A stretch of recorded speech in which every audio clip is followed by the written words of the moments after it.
if Morgan Freeman's in the movie, you're definitely checking it out, right? I mean, that's my personal feelings.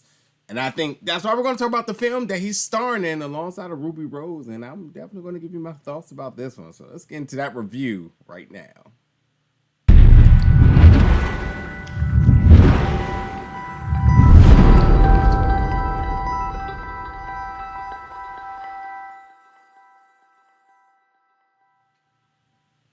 What's up, everybody, and welcome back to the channel today for another review. Today, we're going to be reviewing the film Vanquish, which is going to be on demand and digital April 23rd, and then on Blu-ray and DVD April 22nd. And I see that is also another release date saying April 16th. Maybe that's in theaters. I don't know. But let's start for what I said in the beginning. Morgan Freeman is in the film. You're probably going to check it out. And then Ruby Rose is in the film. You're like, yeah, that could definitely be something interesting. And I think, even with the premise, I think there was enough to really get me into this, really be invested, and really be excited for it. So what's happening here, so you have this desperate mom, who's Victoria, played by Ruby Rose. She's really trying to get away from her past. She was a carrier for the Russian mob, and she has a really specialized set of skills. However, Damon, played by Morgan Freeman, forces Victoria's hand here into numerous missions by kidnapping her daughter and holding her hostage and essentially saying, you're not getting her back unless you do what I need you to do. So Victoria, again, with her specialized skills with riding motorcycles and guns and whatnot, sets her down a path against old rivals, should I say, and a ton of violent gangsters. So that's what's happening in this film. And that sounds like a good action film, right? Especially with the cast. You're like, yeah. Here's my thing. I don't know who is the biggest crook of right now, but between Morgan Freeman in this film and Bruce Willis in a couple of films that he did last year. What I mean by that is big A-list actors in films that just aren't good. And I gotta premise this because there was things I liked about it, but there was definitely things that just completely took me out of this film. For one, this is by the creator George Gallo, who's done so many good things in the past. He's the director of Double Take, which is a classic. He did Middleman and The Poison Rose, which also has Morgan Freeman in it. So there's chemistry between the two of them, which obviously to me, this seems like Morgan did him a solid. They gotta be some type of childhood friends or just got that type of connection that Morgan would sign on to this because, and not to mention he also wrote Bad Boys and he's also doing the new Bad Boys that's coming. So George in his own is definitely doing legendary work. But this film just didn't click for me.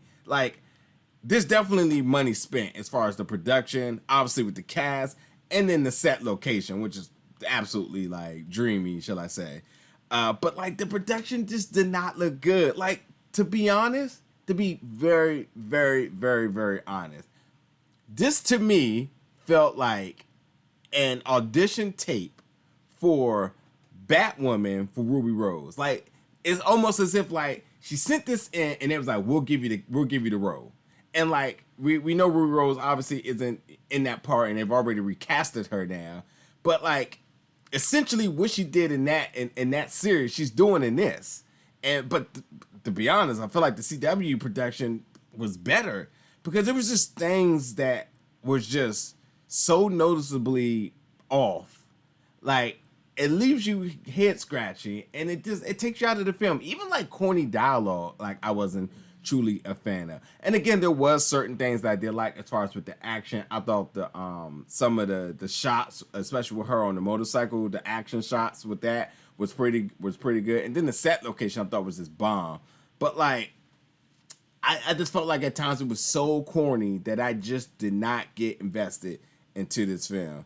And I don't know. I don't know what it is. It's just it was just something strangely off. There's no reason this film shouldn't have been as good as it could have been, but because it has a ton of potential and it just didn't for me at all. And there was other random things happening. There was a lot of ringtones going on in this film. And I was like, what? Why? Like, why is it so noticeable? I'm just continuously hearing the ringtones throughout this.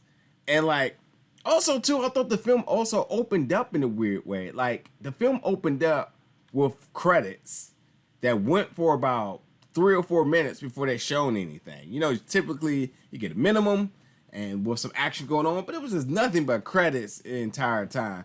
So like for me, I felt like this film was like a big like up and down, like the Bitcoin stock market. Like at times it was good, at times it was just really bad, and then it's just up and down. Like it was boring, then it had action, and like again to everything that it's worth, it has the most potential considering the cast and considering the creator and considering the chemistry in the past and so on. It should just work, and it didn't. This felt like an indie project for sure. This is absolutely feels like a straight to DVD type of film. And like I'm not trying to be harsh, but like, come on now. We're talking about Ruby Rose and Morgan Freeman in the film, and with somebody that he has chemistry in the past with, and you're talking about action where you have Ruby Rose who does action good and Morgan Freeman can do anything. So I just don't know. I just don't know. It just didn't click. And I will say this too, again to the Bruce Willis reference. Like Bruce Willis last year was in films that are just dangerously bad. And it's just like, what in the world did it take for Bruce Willis to be a part of this film? Because like it makes no sense for his involvement in it. And that's what I kind of felt about Morgan Freeman for a little bit. Cause I was like, yeah. Besides his iconic voice, you got him strapped to a wheelchair. So, you know, you're not getting much out of him besides, you know, sinister panning shots of him and him just kicking back in a wheelchair. And then it gives you a little bit of action, you know, but like, yeah, I'm sorry. At the time, it just felt like it was a charity act for him. And that's not to take from Ruby, who is, you know, is really your primary lead here. I just felt like she just wasn't given enough. Like, you saw the potential in, and again, with the Batwoman reference, you see potential on how good she can be in an action-packed series or film, but it just wasn't enough. And obviously, she stepped away from Batwoman for reasons, but like, that doesn't take away from her talent. And I think like this film, again, you're thinking like, man, this could truly be something, and it was very, very, very underwhelming. So, but again, this is Vanquish. This is on-demand digital, April 23rd, DVD and Blu-ray April 22nd. And again, I saw another date of April 26th, which I guess potentially April 16th, excuse me. I guess potentially that could be in theaters. I definitely don't know if I would suggest to go to theaters, but I mean, to each his own. Definitely check it out. Make your own opinions. Let me know in the comments what you think. But I was underwhelmed with this one, and I was definitely hoping a lot better. So that's that. But anyway, folks, thank you so much for tuning in for my review, and I'll see you all very soon.